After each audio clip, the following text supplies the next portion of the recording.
It's finally here. My goodness. We've been talking about the draft for the past 3 months, and we don't have much to say. It's the same thing over and over again, but it's finally here. I'll be so happy when don't have to do another mock draft. We're finally at the finish line. We are. We're getting close. It's hard to believe it's actually finally here because you're right. I think it's the last 2 years. I think we had a fairly good idea what the Steelers were gonna do. Um, and we knew it was probably Kenny Pickett. The closer it got, there was a little bit of doubt, so I made some suspense there. Then last year, we probably were pretty sure it was gonna be a combination of Joey Porter Jr. In the tackle. But this year, Joe, before I jumped on here, I was looking at rounding up all the experts, like top 3 round picks. They all over the damn place. I Yeah. don't think anybody really, I mean, JPJ's in there quite a bit. Mims is in there. But I mean, one has Mims and then JPJ. Next guy has Mims and then Zach Frazier. Graham Barton's on a few of these guys' first round picks. I had somebody seeing him getting Graham Barton in the 7th round. I mean, it's just I really don't know what we're gonna get, and I don't think anybody here would be surprised if they went crazy and went like Adonai Mitchell, the wide receiver out of Texas. Yeah. It's I don't know. I saw one where Brian Thomas Jr. was still available, the wide receiver from LSU. Yep. Hey, go for it. And Hey, who's if the you want guy you that want another elite wide receiver, go for it. who's the guy, and I'm telling you right now, if this happens, it's on you. Who's the guy for like the last 3 weeks keeps falling into their laps because you do the mock draft while we're on here? Was it the kid from Alabama?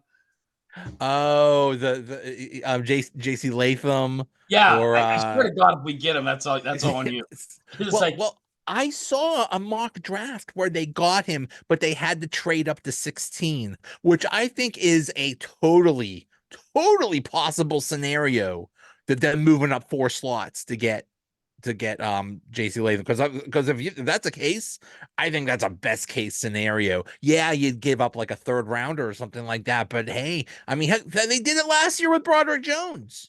right, right, and that's what I mean. Like, will they make another reach? Because I think we all kind of knew Broderick Jones was the guy, or some combination. This year, I just, and there's that kid from Iowa, Cooper DeJean. DeJean. It's still out there. Wouldn't surprise me to get him. It's just, it's a lot of fun, and I think the thing is too, going into this year, there's a little bit of desperation is the wrong word. I think there's people that are scared about the center position. It's not like, okay, well, we have a guy. We legitimately don't have a No, center. no, So there's it's like, nobody. we have a few linebackers, got a few wide receivers. We definitely need another wide receiver, so we definitely need that. But we have a few. We don't have a center. We It's like, if you're gonna make pizza tomorrow night with your wife, we got bread, okay, got cheese, okay. We don't have any sauce. Uh-oh. We Yeah. need to we need to draft sauce at the We grocery need to store. draft Wait, sauce. we got to Sauce draft is the an sauce. important component of the pizza. Yes, We need sauce. yeah. We got some sausage, we got some mushrooms, but we need to draft sauce. So Yeah. Yeah. Um, yeah, and that is one thing that's different than previous years, because in previous years their philosophy was you basically field an entire team before the draft, and then whatever happens in the draft, you get the best player available, and there you go. This year, we need a center. I, yeah, I don't know what's gonna happen. I guess the only thing I'd have to say is I feel like a center is going to play a part in this in the first 3 picks. After that, I get a little worried because there are some guys, but they're guys without a lot of experience. So, I think we had a couple weeks on ago, Leanne saying the same thing about that Barton from Duke, real raw. So I don't know. It's just kind of crazy. I mean, it really, really is on what they're going to do, and I think everybody in Yinzer Nation would be okay if it's defensive tackle, or offensive tackle. I'm sorry, But if they go like wide receiver, cornerback, I think you're going to see the glue come off a little. We need a center. Like I don't know. It's just it's really going to be interesting to see what kind of sparks It's fly and it who says what and what's going to go. Of course, all the Kenny Pickett haters are on there bemoaning every pick, which I find fascinating. Like, okay, guys, we get it. You're angry. You're mad. He's in Philadelphia. Just didn't work out here. Maybe it'll work out there. You need to get over it. Stop hating on everybody else that we're looking at. I forget which third round pick they got from Philadelphia.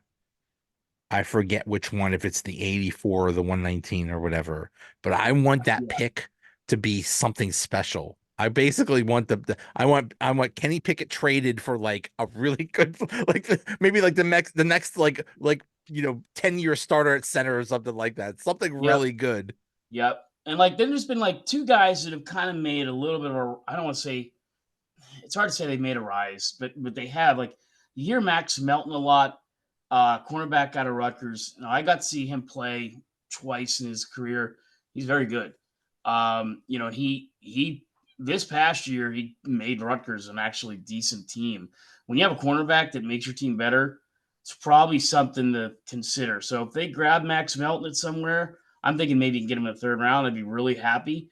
The other kids, not to go everything into Big Ten, the other kid's at Roman Wilson, who's kind of a Hines Ward guy. Like he blocks as a wide receiver. He's got some tenacity to him, but not like jerky. Sorry to the past jerky wide receivers we've had. That got a kid in Carolina, and so. But so you just don't know what. I mean, it's just so much fun.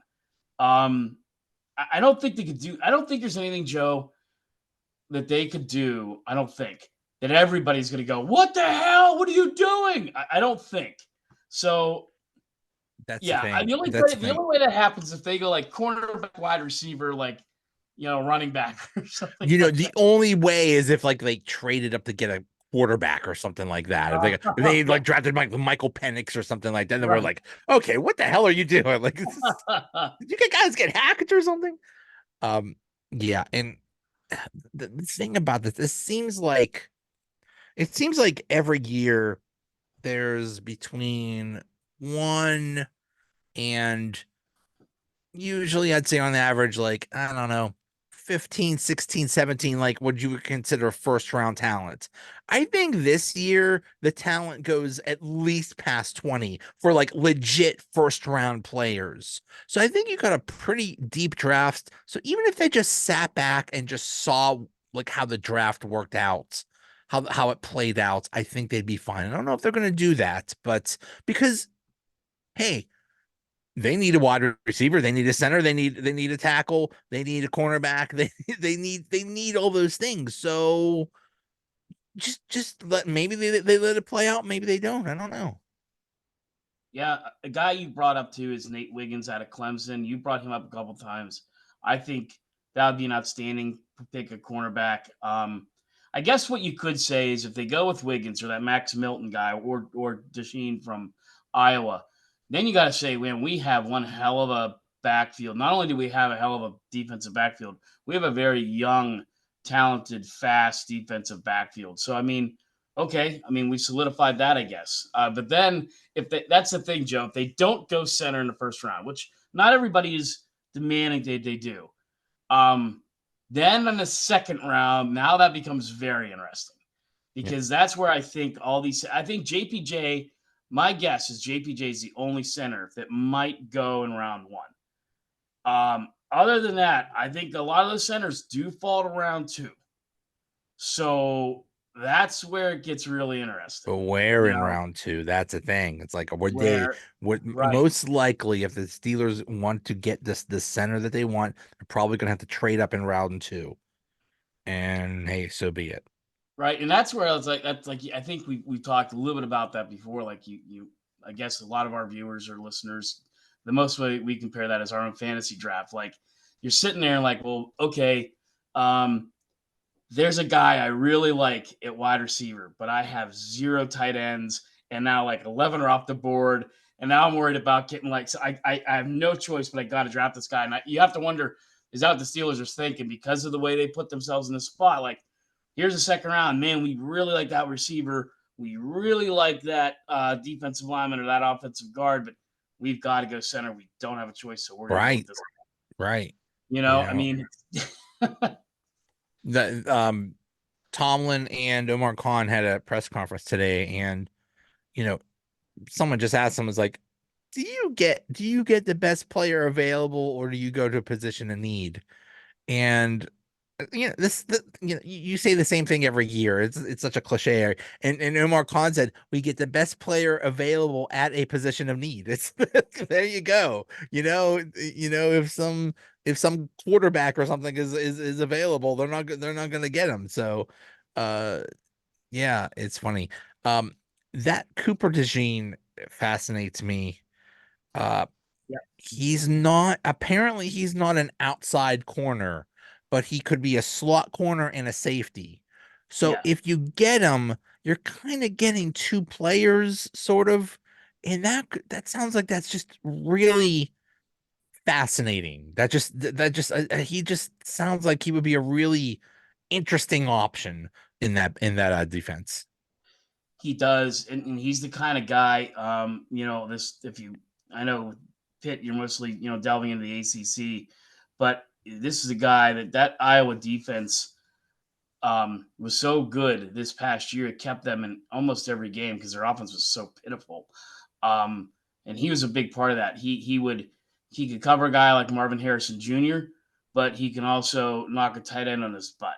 Kind of like a Carnell Lake in a way, not the dimensions of Carnell Lake, because Carnell Lake looked like a linebacker, Yeah. but just a lot you can do with him, and that's got to be attractive to Tomlin, that defense, and where you could put him and the possibilities of where you could plug him, what he can do. You could interchange him in the defense, and that's attractive when you have a guy that's like a multi-tool Swiss Army knife kind of a guy.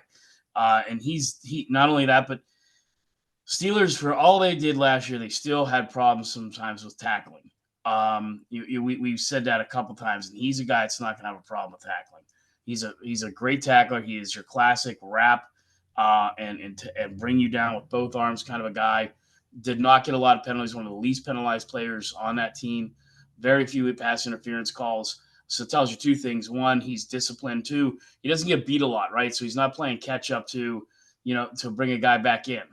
So, you know, there's a lot of upswing with him, a lot of upswing. Yeah, it's it's fascinating. It's fascinating. So here are let's call them the candidates. At cornerback, you have that Terrion Arnold at Alabama, Mm-hmm. Nate Wiggins. I don't know if there is another first round corner that would be good around the time of this of when the Steelers pick besides Cooper DeJean. Right. I'm I think not. him and Nate Wiggins would be pretty high up there. Yeah, yeah. So cornerback is a possibility. Tackle, you have that Talise Fuaga from Oregon State. You have Mary's Mims from Georgia, who is another fascinating case. That'll be, oh gosh, you And know, that would be, to me, he's the Broderick Jones this year in the NFL. It seems like if you had to take a common denominator, most experts, podcast guys, whatever you want to call everybody, Mims seems to be the guy that's generally the first place. So that would be the not surprise pick at all. But you're right. There's some other guys out there that are pretty good. it just makes sense. It makes Broderick Jones has to be talking up this guy like crazy. I mean, all these teams do is say we need to get intel on these players. We need to, that's why they got who's that Anthony McFarland, that running back from Maryland, because I think he was Right. like friends with Tomlin's kid. Like Tomlin knew, they knew Yeah. him very well because of that. So they probably got advanced intel. That's why they got those pit guys, because they work out at the same facility. So any information they want about Mims, I'm sure Broderick Jones is providing them. I'm sure. I mean, Yeah. I'm guessing they're close. So that Well, makes and it's total odd because sense. some of the guys you named there, It does. It makes perfect sense. And that's why it's so odd with there's a lot of things that make a lot of sense, which is different. Like Joe Alt is by far the best offensive tackle in this draft, and I don't Yeah. think he's making it out of the top 10 at least. He'll probably go top 5 or 6. But after that, the names you just mentioned, a lot of them they could fall right to the Steelers. I mean, the second guy is generally like Fuaga, who's a monster, and if he falls to the Steelers, you got to think I would love to be a fly in that room because they got to be sitting there going, "What do we do? We didn't think Right. Fuaga was going to be here." And I mean, and then there's the Futanu from Washington. Then the guy from Penn State. You have which I mean, you'd think I should know his name. Olu Fushanu. Yeah, Alu Fashanu. He could be there. And then you talked about J.C. Latham. I mean, if those four guys, or at least three of the four, I mean, holy crap. Is Mims now your guy still? Or is That's the Mims thing. just a guy well, that's where how far we'll think he'll fall. Exactly. Exactly. They want, if we believe everything, they want their priority is tackle. But what if everybody else's priority is also tackle? What if all the good ones are gone? Then what do? Then you gotta get a cornerback or a wide receiver or something like that. And that's fine too. It happens. But it's also possible that the board can go perfectly. First of all, I'm seeing Penix to the Raiders. So that would make, oh God, I'm seeing Bo Nix getting drafted in early in the first round. So that would be 5 quarterbacks before 20. 5 out of 20 would be quarterbacks. Then you have your wide receivers, you have your defensive tackles. There's Right. there's only so many other players out there. You could just by sitting still at 20, they could just have this choice of like awesome possibilities. So it's just really fascinating how this is all going to go. And then you have your idiots. The Giants do something stupid sometimes. The Raiders always do something stupid. Right. This is Washington. There are some stupid teams out Yeah. there that are going to draft someone, some that we're projecting to go in like the fourth round or something like that, and they get him in the top 10 or something like that. We're like, what Those are you doing? those So are my favorite guys because usually in the first round, the first night, they'll say, okay, we're going to go with Joe Alt. And they go right to, because all those guys from Mel Kiper to whoever, they got all their stuff on Joe Alt up on the screens. Joe Alt, Notre Dame, went to high school in California, blah, blah, blah, reading down the whole list. Then, like you said, they'll always be like, they drafted Derek Holmes. And then they'll put a highlight. There's silence because these guys are like, who the the hell's guys Derek are like Holmes? the guys are like looking through this like Oh, I from don't have Wright, this guy. I don't know yeah, where he is. Where is this guy? he's a guard I have at to go Wright back. State. And well, this is unexpected. They try to find something nice to say, but Right, yeah, right. that's always fun on draft night to have that awkward silence draft. Um, yeah, and you're right. It's kind of funny. You wouldn't think that happens in the first round, but the last couple of years have been a few where like, what? Who? So or the common thing is, well, okay, but I think they easily could have got this guy in the fourth or fifth round. So I'm sure there'll be somebody. Yeah, yeah. It's gonna be fascinating. I I'm so excited. What do you think is the chance the Steelers move up? Oh, I very good. I, Very good. I think when we started talking about the draft, I was leaning to probably less than 20%. But the more I think about it, the latest regime, they aren't the old Steelers. So I think you're right. So I I have an think you're right. example. This Olu Fashanu, the tackle from Penn State, apparently was he a senior? Yeah. In fact, He last year they had him going top 5, and he still. Exactly. He could have come out last year. So you're talking about a top 5 guy. Some mock drafts, I see him going 14. I saw him one of them going 17. Don't you think if the Steelers have a chance to get basically the number 2 tackle in the entire draft, and all they have to do is move up 5 or 6 spots? Don't you think they're going to do that? I think I I think they'll think try. very likely they would do that. I think I mean I guess you could probably, in a way. I mean, Tomlin was still there, but Devin Bush was a bust. It wasn't good. The last couple ones have worked out so much. So yeah, I think they'll take a gamble on it. Hey, you gamble. Sometimes you win, sometimes you lose. And I think these guys are kind of willing to do that a little bit. That being said, I do keep going back to we said it last year, and I think last year was pretty good.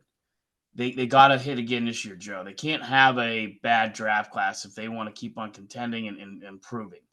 They really do. And this year, it's kind of they got to plug holes I don't think they were intending to plug. So it's like, yeah, they got to hit this right. They got to do it right. So you and I are looking forward to just as spectators. I if I was like Tomlin and those guys, part of me is probably like throwing up a little bit in the garbage can starting like tomorrow because it's like, oh boy. Not only do you have the pressure of, hey, we we got some holes we need to fill. Yeah, there just seems to be a lot of pressure of the owner saying, I'm tired of losing. I'm tired of not even winning a damn playoff game. Can we do something here? So there's a lot of pressure going on. And yeah, they hit on almost every draft pick last year. They kind of need the same winning percentage this year. Yeah, And it's a necessity. yeah, it really is because you're figuring it. I think they got to find almost three starters out of the first four.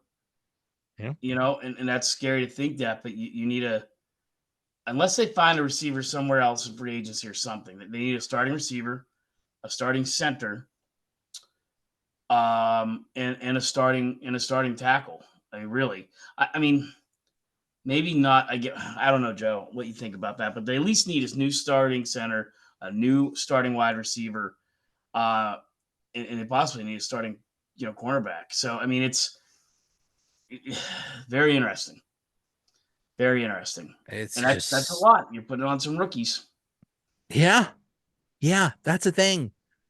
What are you gonna do? Have these people start from day one?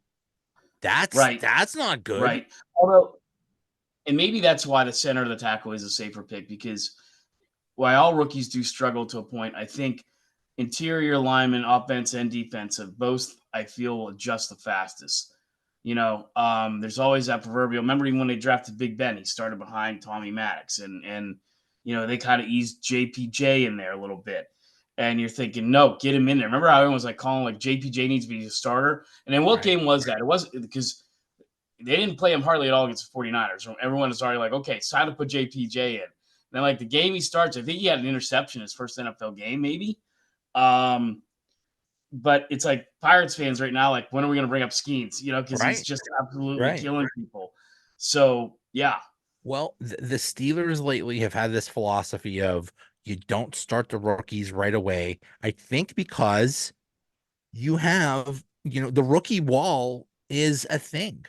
You know, hmm these guys are used to playing 12, 11, 12 games, and now they're playing 17.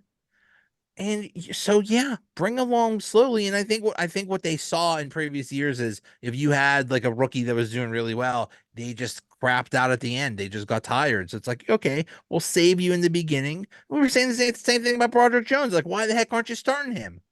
yeah, They waited 5 or 6 weeks. Same thing with Joey Porter Jr. So maybe that's their philosophy. But how do you draft all these people that have to be starters? Whoever you draft the center, that's your he's starter day starting. one. How You're right. you can't do that whole load management thing. You got to start No. putting them in right away. Yeah, that's why I keep going back to you could tear down all those centers. I think you got to go if you're going for the center. I think you got to go for JPJ or Frazier because to me, those are the guys that are proven starters that I do feel like what you're saying is really intelligent. Is we need a guy that's going to get in there week one. He's starting because they talk about these other guys upswing, but they need some work on them. I don't think they have Yeah. time to work on it. Right. You Right. know, and that may prove into their thing where if they take JPJ in the first round, which I think is a possibility, that may be the reason why and solely the reason why. Would we have liked to have taken the guy from Mims? Would we have liked to have taken Wiggins? Yes, yes, but we needed a guy that could start week one and go, and that's why we chose him. So, yeah. Yeah. And the other thing that they've tried to emphasize ever since last year, and now especially with a new offensive coordinator that loves to run the ball is that we want to win in the trenches. We want to have goons there. Well, what have they done to get another tackle or another center like in free agency? Nothing. It's all on the draft if you want to Yeah. fill these positions. So, yeah, no pressure. But I mean, it's tough, Joe, because we go. I mean, just a couple weeks ago, and for the last couple weeks, we've been applauding what they did do in free agency. Mhm. Queen is like jump up and down. Uh, we've got two new quarterbacks. The last three quarterbacks who are on the roster last year are all gone, including a first round draft pick. They're gone. We have two new guys, kind of almost unbelievable. But it happened, and that's the case. So there were your splashes, and here we are. And no more DJ, and so that's a little bit of a hole. And again, I go back to I called them, I called it, but you and Allison also were probably right in the fact that that could end up to where we are right now, and we are there right now where they need another wide receiver. They didn't get one in free agency. I'm still surprised at this point. I know it makes everybody shake. They haven't brought Mason Cole back just to have a guy that at least is a center that played a position. He played it poorly, but at least he knows the scheme, I guess, or at least he can do it if they need him to. And I still say I wouldn't be surprised if they didn't bring him in after the draft. But that's where you're at. So it really does make it a lot of fun, and the strategy. If you like chess, you got to love the NFL draft. It's not checkers, guys. It's chess. So they asked in the press conference, do you guys do mock drafts? How do you anticipate what the other teams are going to do? And basically they said mock drafts are a waste of time because we don't know what the other teams are going to do, and we just prepare for whatever happens, but we don't, trying to guess what these people will do it's just a waste of time. So we have our board and we'll just go by our board. I think there's got to be some truth to that, right? I mean, because I think those first 12 picks, you may have some guys leapfrogging. A lot of people are talking about the Ravens for whatever reason being very active, trying to move up for somebody. I'm not sure who it is. They're talking about the Ravens. They're talking about the Vikings maybe playing with their two picks a little bit. So I mean, it's really could be very interesting. There's people saying, well, the Panthers may try to do something nuts to get back because they don't have a first round pick. They're talking about how can they get back into it. So I think there's got to be some partial truth to that. They probably really don't know. So yeah, and maybe they, like you said, let the draft come to them a little bit. But it's it's gonna be Just fun. remember last year, the reason why the Steelers were able to get Broderick Jones is they made a trade with New England, who was at the 14th position at the time. And the reason why New England made the trade is because they knew the Jets wanted Broderick Jones. So they said, here, you can have him. Right. We'll make a trade with you. So it's it's Yeah. it's Yep. petty stuff like that sometimes. Yeah, and that's got to be the case. And like I think people get on the Steelers about they show their hand a little bit. I think there's a way showing your hand in poker that's both stupid but both cunning too. And I think in a way, everybody thinks they know what the Steelers are going to do, but with Omar Khan, we don't know what the hell they're going to do. We Like, used to know what they were going to do. Now we don't have a damn clue. it's April 22nd. Our quarterbacks are two guys we never. If you would have told me back on November 22nd, these would be our quarterbacks, and April 22nd, I would have been like, you are out of your damn mind. There is no way that's going to happen. I remember we swore up and down on this podcast. There's no way they want Justin Fields. What are you talking about? Well, there was like one podcast we did where we thought that they finally had said no. And I think we even opened it with that, like, okay, we know it's not Justin Fields. Right. Whoops. Yeah. Yeah. Who knows what's gonna happen? Yeah. Yeah. Um, So, just remember on draft day, draft night eve to leave milk and cookies for Kevin Costner because he's the patron saint of draft days. That don't for Mel movie, Kiper. every year. Yeah, Mel Kiper is really the patron saint of the Yeah, draft. Yeah, yeah, yeah. They need to do a statue of him, but yeah, um, yeah. I mean, Mel Kiper made this. He made this entire thing because he was a dork that he was a geek that made his own guide to this stuff.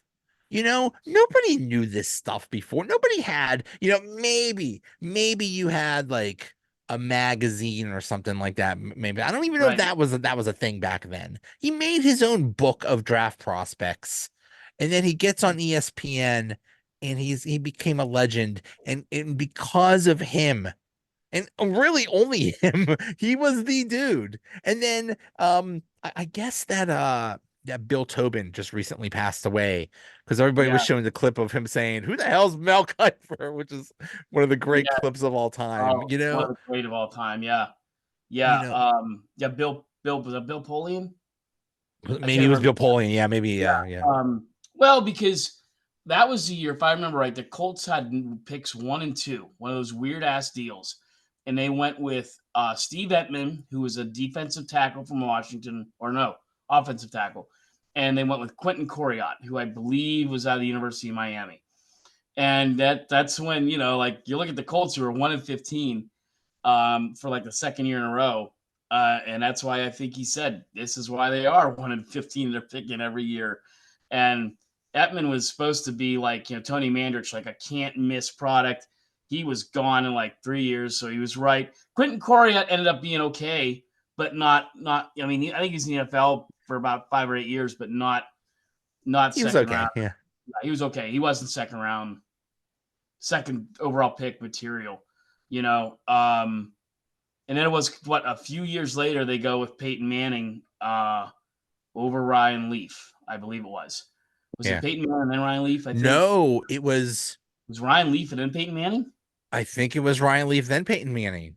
Oh, I I mean, think. I think the Chargers. I'm going to look at that up right now. we have to do Uh, that. We have to remember that next year, Joe, to have an episode on worst draft busts ever. well, you Um, mentioned Tony Mandarich. That's why I'm laughing like crazy. oh, That dude was the most can't miss prospect ever. He was so hyped, yep. and he was such a bust. Oh, Remember yes, Brian Bosworth? Remember all yes. the hype around him?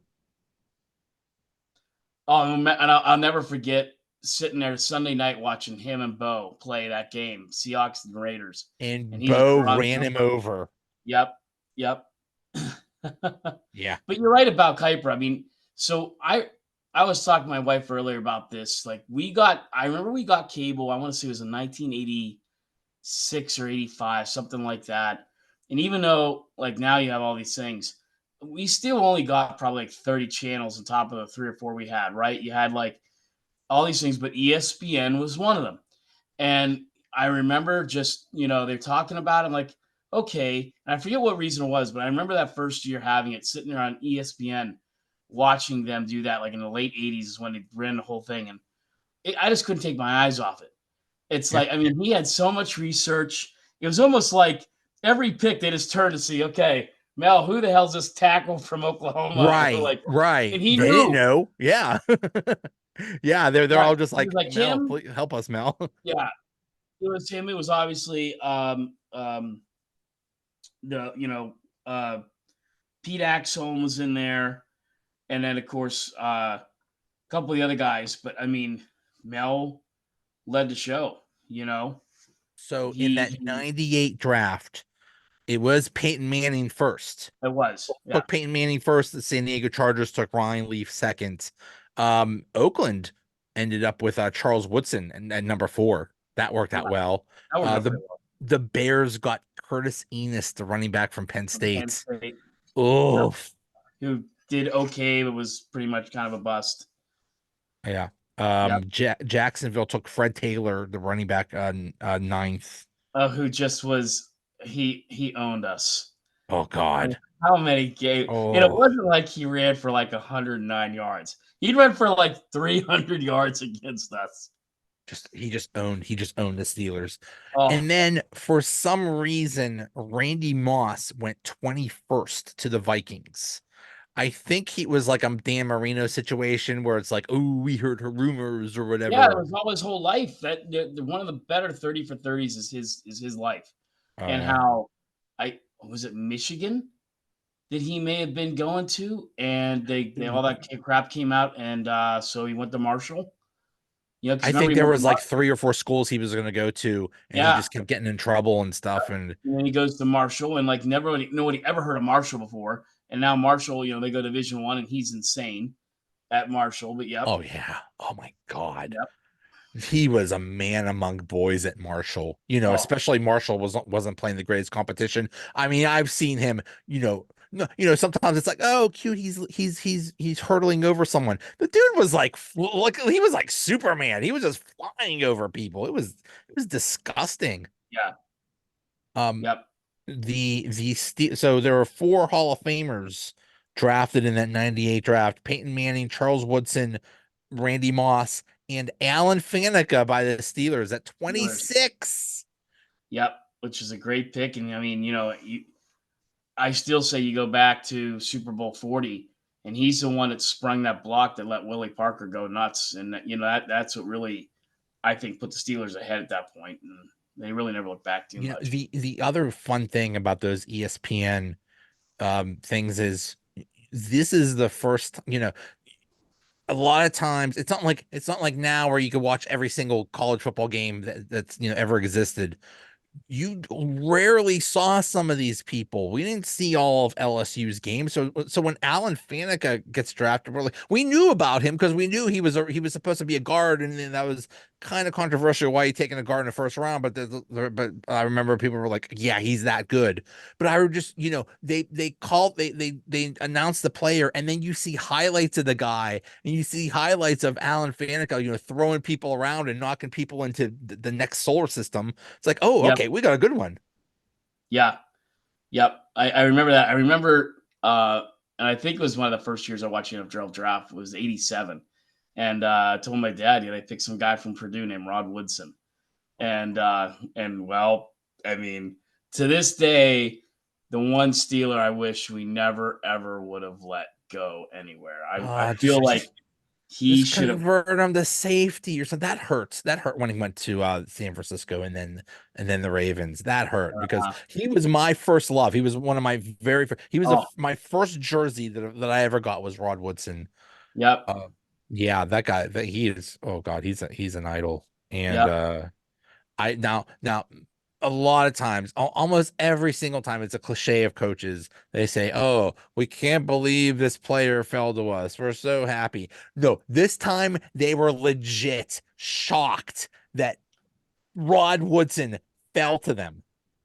And remember, he was in that big holdout.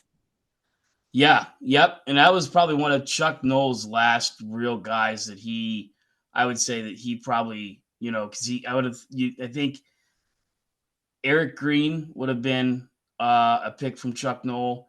And then after that, I think, Huey Richardson, who was a bust.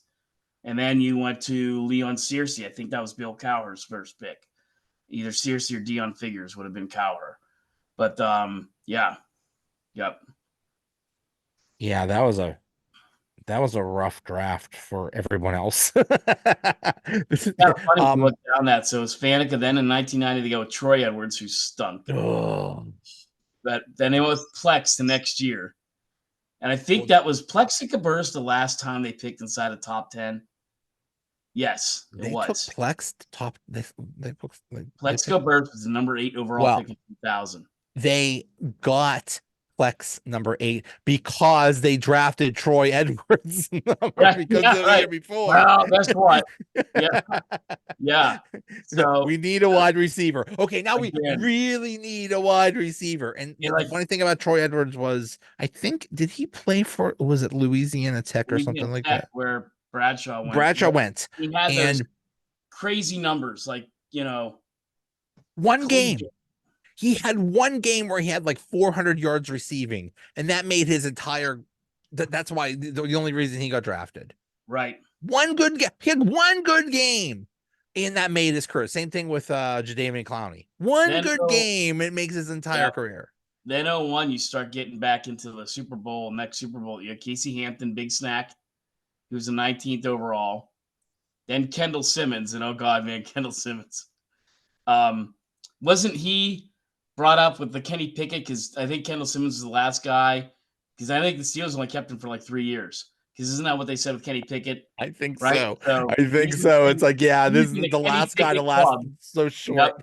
Yep. He's in the Kenny Pickett club. They'll never be on the Wall of Fame at Heinz Field. Then one of the greatest ever, Troy Polamalu in 03. They traded up to get him. Yes. Yes. 03, 04, 05 went Troy, Big Ben, Heath Miller. My That's goodness. pretty amazing. Yeah. Pretty amazing. They traded up to get Troy Palmer. I think Troy was taken 16th overall. Yes. And they traded, and I think they I think they traded with the Chiefs, and I think the Chiefs ended up with that Penn State running back, Larry Johnson. Larry Johnson. Yep. Yep. Yeah. So, I mean, so I that's don't why I guess. remember I don't remember what I had for breakfast, but I remember the details of the 2003 draft. Uh-huh. Yep. Exactly. Exactly. Same here. So yeah, so it's just I think it's gonna kind of go the same way. Last three picks: Broderick Jones, Kenny Pickett, Najee Harris, Devin Bush. The last four picks, and guess you could say Najee and Broderick Jones are the best two out of that four for sure. Yeah. Um, so yeah, I mean, oh god, I just saw Artie Burns in 2016. Oh, Oh, oh, what did we miss on that one? oh. And I think that's the proverbial fun part of the draft, Joe. Like all these guys. All right. So we just looked at, the top 25 or whatever. Here's all. There's no guarantee that None. every one of those guys is going to None. be. We talk about these guys, we talk them up like they're all gonna be good. Yeah. Like, oh, maybe we'll get this tackle. Oh, they're all be. Don't worry, they're all be like, no. Some of them will be massive busts. Some of Yep. them will not work out at all, no matter what you do, no matter all the evaluation. They could be talking to every person that players ever talked to in their life, their kindergarten teacher or something like that. They don't know. They don't know what's going to happen when they get to the NFL. And that's the fascinating thing about all this. It's just amazing. They just don't know. There's no guarantees on these things. No. And that's just the way it is. I mean, it's like, I guess there's some guys we've all thought, especially, I guess you probably more in this area, you're homer to Penn State or Pitt, and you're thinking, oh, they're going to be great. And then, like Curtis Enos, he was okay. I think he was okay for a year or two with the Bears, and he didn't really end up doing too much, and Pitt's had their guys like that, and so is Notre Dame, and just the way it is. I remember Ron Powless. I mean, everybody thought, oh my God, Ron Powless is going to be the greatest quarterback in history. And yeah, he stunk. Notre Um, Dame? yeah. Yep. Yep. And so, I mean, it's just, yeah, that's the part that's fun. You always are kind of taking a risk with these guys because no matter how good they may have been in college, they might just not work out in the NFL. That's why it's the NFL. It's amazing. It's amazing. That's the thing. It's Yeah. just fascinating. This entire process is fascinating. Just everything that goes on behind the scenes is just it's exciting. It's crazy. It's just yeah. Yeah. And a lot of this we owe to Mel Kiper. Seriously. He created this. He created an entire industry Yeah. and I Yeah. don't think he gets enough credit for that. I remember, was it 2019? I think it was when was Jalen Hurts drafted? Was it 19, something like that? Yeah, I think so. Should have been He 2019. had in his mock draft, he said the Steelers should draft Jalen Hurts in the second round. And people like, "You idiots. What are you talking about? Why would the Steelers want they got Big Ben? Why would you need another quarterback, idiots?"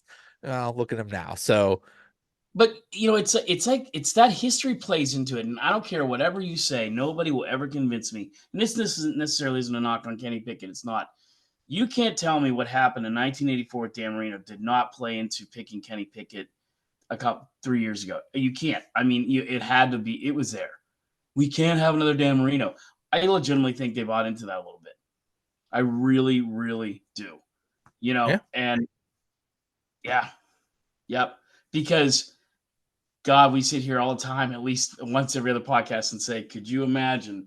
Could you imagine if this guy ended up, in the Steelers?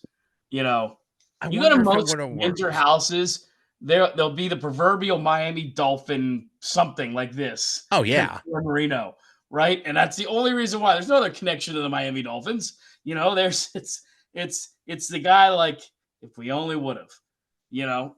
I know I have Dan Marino Dolphin stuff back there. Yeah. Yeah. Yep. Yeah.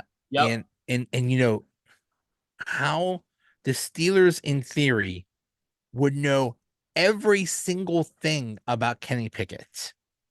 They worked with him. They worked at the same facility. They know the coaches. They've seen him play. They should know everything about him. And look how he turned out. It's amazing. It's amazing. Yeah. His strength was his character. It's like, oh, don't worry. He'll learn things. He won't do the same mistake over and over again. He has a good attitude. He's a good leader. And look what happened. It's the amazing thing. You Yeah. never know what's gonna happen, and that's the awesome part of it. You really don't. So, yeah, man, it'll be.